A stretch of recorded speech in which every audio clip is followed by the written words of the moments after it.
Ukraine in its struggle against Russia. And it's a recognition, as President Zelensky clearly indicated, this is about peace versus war. This is about democracy versus dictatorship. This is about the free world and freedom versus tyranny. It's about truth versus propaganda.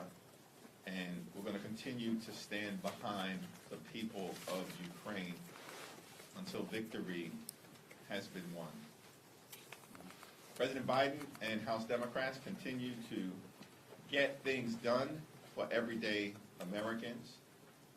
We passed the American Rescue Plan and recently celebrated the one-year anniversary of this incredibly important legislation when the American Rescue Plan was first enacted, and when President Biden first took office, less than 2 million Americans were fully vaccinated. Today, more than 250 million Americans are fully vaccinated, allowing us to return to some semblance of new normalcy.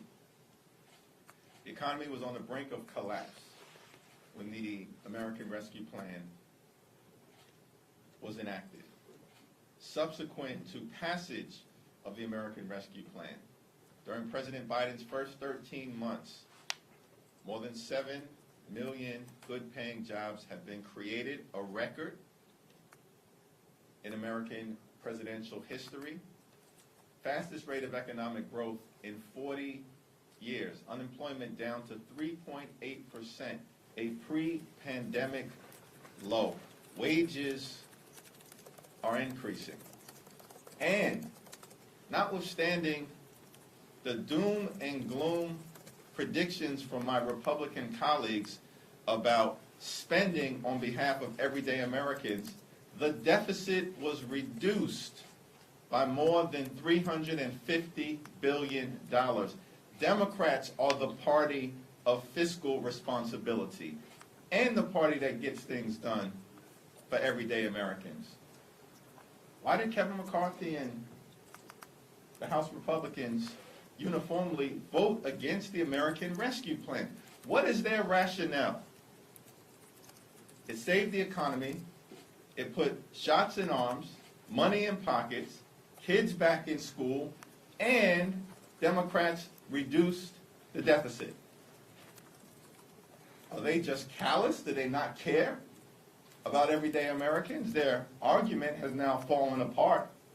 Supposedly, it was about fiscal responsibility. That was always a sham. They're the ones that regularly explode the deficit, as Donald Trump did, and increase the debt dramatically, in part by passing the GOP tax scam. So we passed the American Rescue Plan.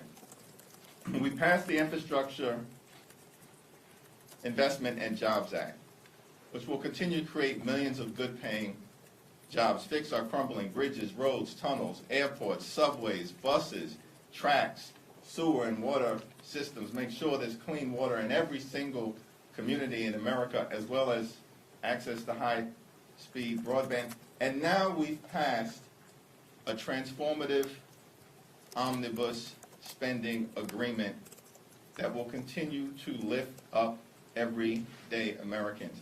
Democrats deliver and get things done. Republicans just lie. Lie about COVID, lie about the economy, and certainly lie about the results of the 2020 election. And now they're even lying about President Zelensky. President Zelensky is a hero, a freedom fighter, a patriot. He's not a thug. More on that later. I'm now pleased to yield to Vice Chair Pete Aguilar. I'm sure there'll be more on that later. Last week, as the chairman mentioned, we were incredibly pleased to pass government funding bill, but it took less than 48 hours after passage for Republicans to take credit for spending that dough. From New York to Michigan to Texas, House Republicans are touting the local projects that they opposed, just as they did with the bipartisan infrastructure law.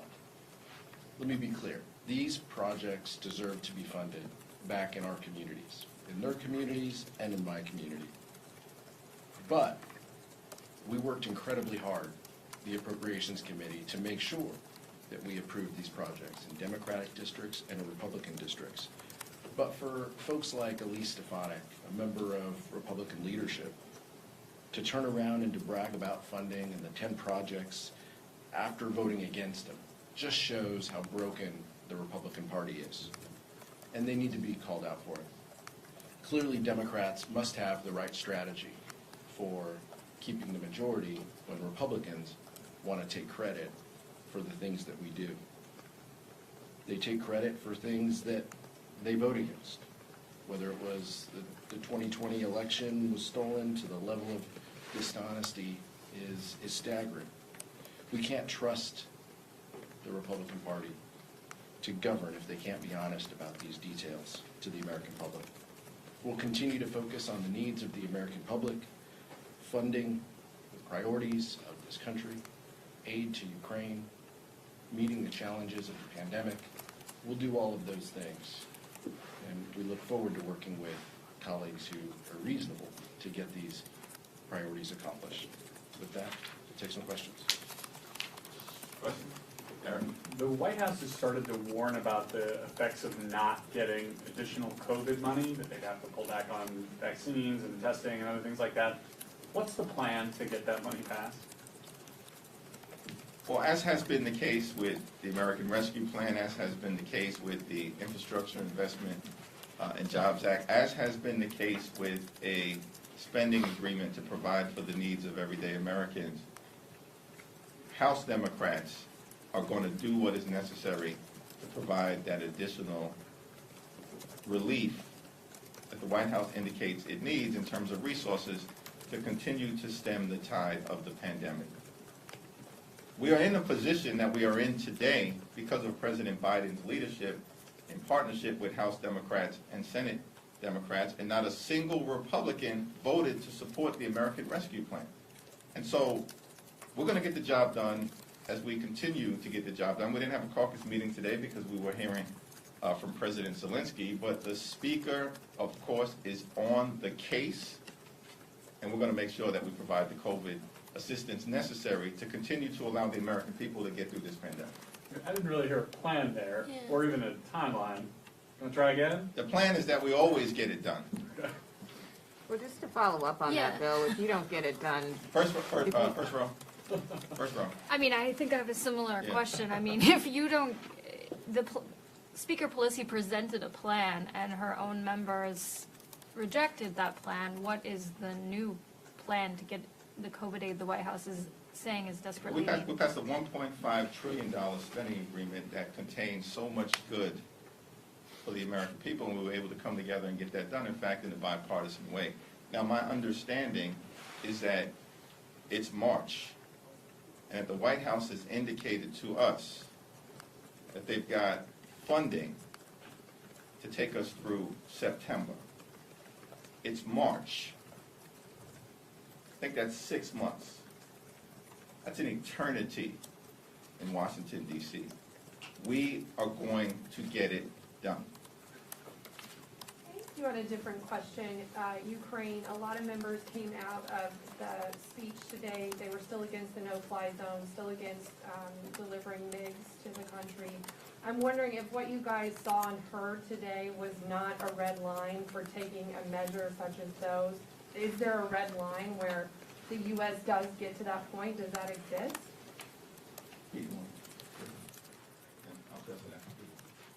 Sure. We want to make sure that they have the resources they need to protect themselves. We know that they are fighting for democracy. We want to make sure that they have the tools and the resources. $13 billion included in the package last year to help meet those needs. The President talking, I believe, later today about additional funding that has been repurposed. All of these things are helpful. From a perspective of red lines, what we want to be cautious about are the decisions before us while giving them the resources they need to defend themselves. They also talked about missile defense systems. The President also Zelenskyy talked about missile defense systems. So we want to take in that feedback. But at this point, we want to hear what they need. We want to evaluate it. We want to work with the administration, and the administration will help guide the resources that we need. I don't think we need 535 voices around here trying to be Secretary of Defense. But I think it's fair to ask questions about what our policy is, how far are we going to go, and what more we need to give to them to help them protect democracy, while staying true to our NATO obligations and ensuring that we don't escalate this any more than it, from our perspective, from the defense side, more than is necessary. Did he change either of your minds, though, on the airplanes or the no-fly zone? Well, President Zelensky appeared to have presented an either-or scenario.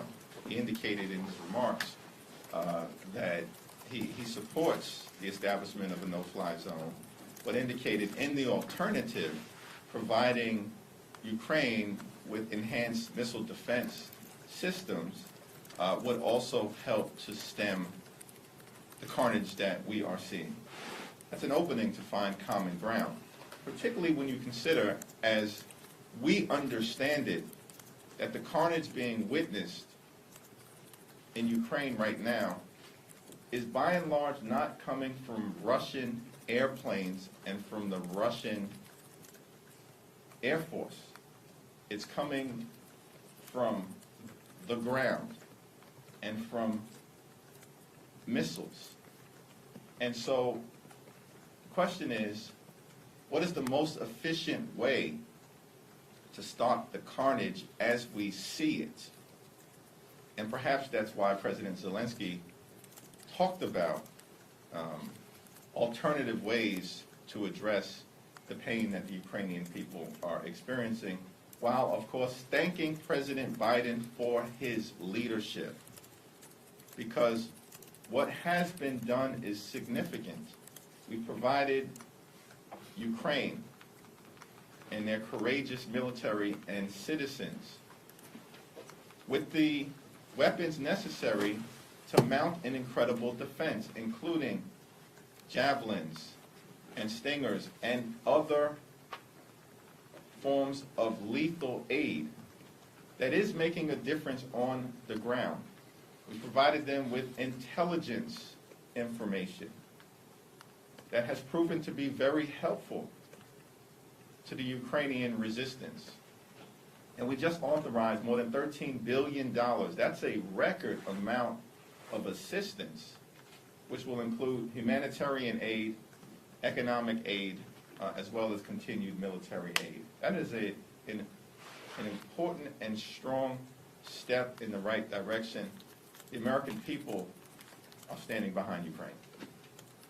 Mr. Chair, just to get back to the COVID aid, obviously the hope had been to perhaps have a bill this week, so if it doesn't happen this week, when do you expect it to happen? Because it seems like you gave a lot of runway there. And then secondly, can you just comment with respect to the issues conference last week? Since then, we've seen several members contract COVID. Do you expect any concerns that the conference could have been a source or a spreader? Yeah, it's, with respect to the first question, it's my understanding that we have the resources necessary to provide the COVID assistance necessary, which includes vaccines as well as therapeutics through September. It's March, and the only timeline that I can present is that the COVID assistance that is necessary will be done well in advance of the expiration of the aid and resources that we currently have. It will be done well in advance of September. With respect to the issues conference, it was wonderful to be back together in person, hundreds of people, members and staff gathering. In terms of COVID, certainly thankful that everyone who is COVID positive right now within the caucus, which I would point out, as I understand it, is about 9 members, 5 of whom were present, 4 of whom were not. So COVID is still here, but we are learning to live with it. And I'm thankful that everyone who tested positive, 5 of whom were present, 4 of whom were not,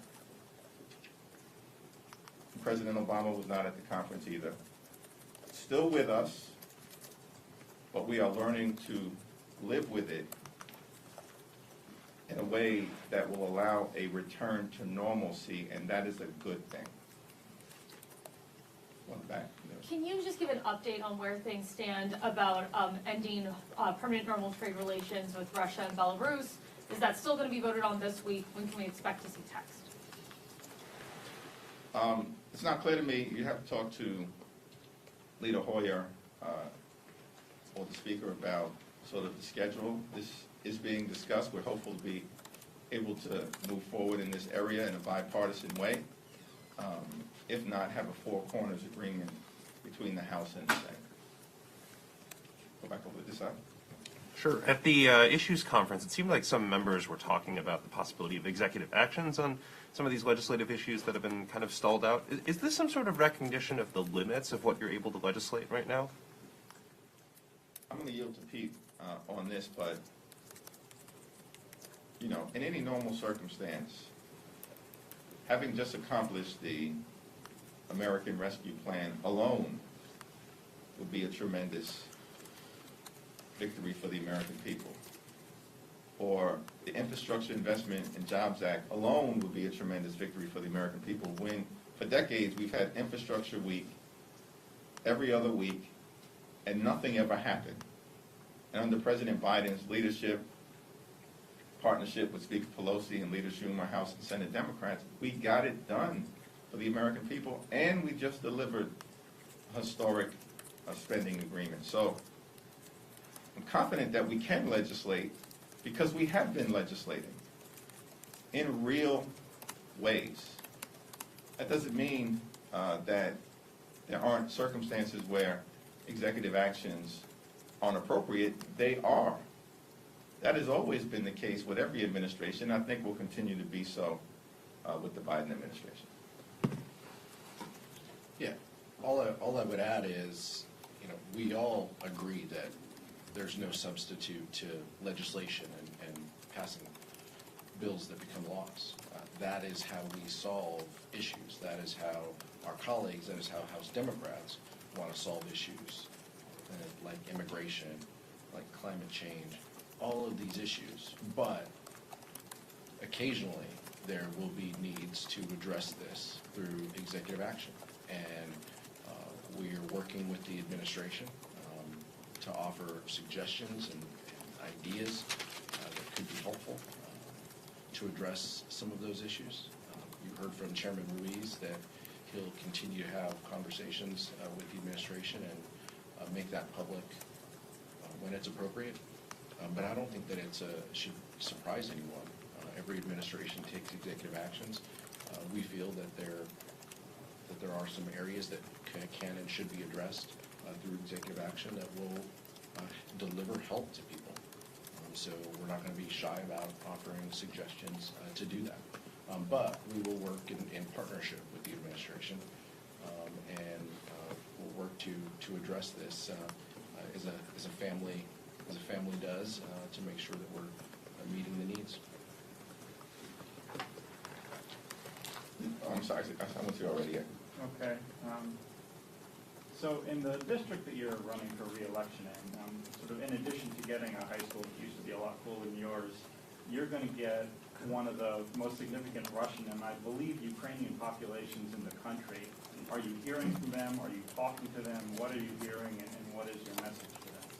Well, in the district that I currently represent and have had the privilege of doing so for the last decade, I do represent the largest percentage of Russian-speaking immigrants from the former Soviet Union, many of whom are Jewish, than any other member of Congress in the country. I mean, Hakeem, Jeffries, who knew? Right? What a great country, the United States of America. And it's an honor to represent such a robust community, many of whom come from Ukraine, which is why we call parts of Brighton Beach Little Odessa.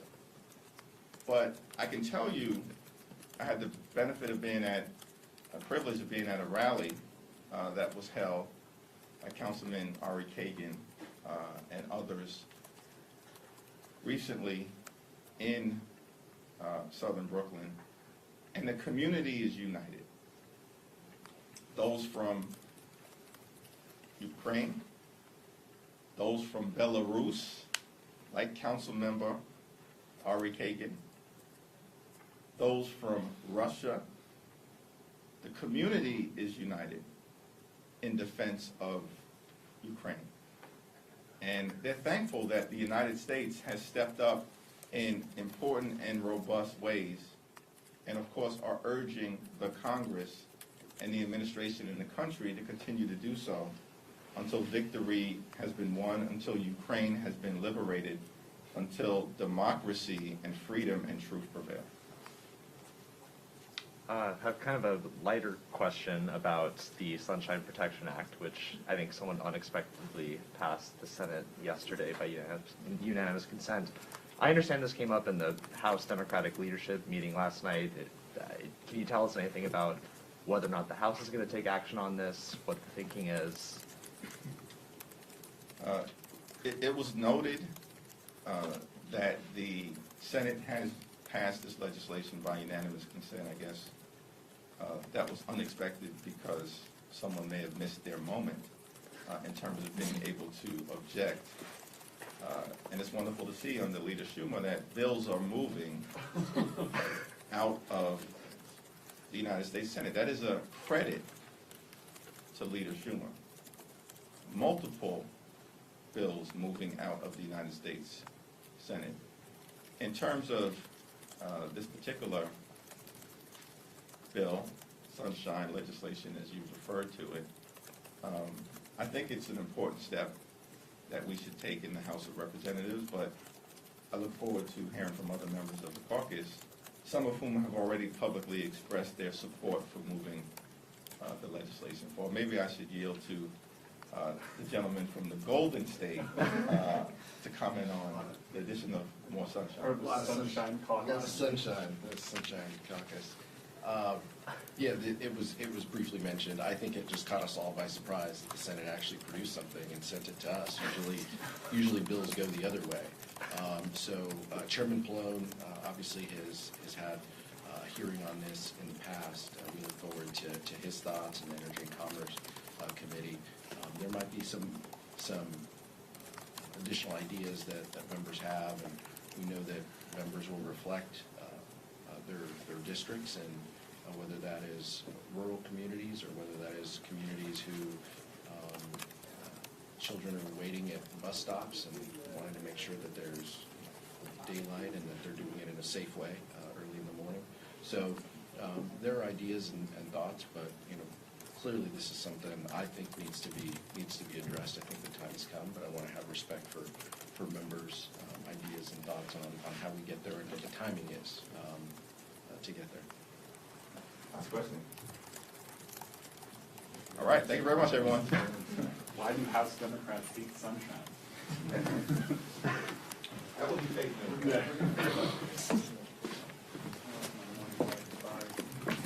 Yeah. I'm comfortable the same way. I'm all for it. Wait, so what was the reference to high school? The high school? Oh, yeah, he went to Midwood.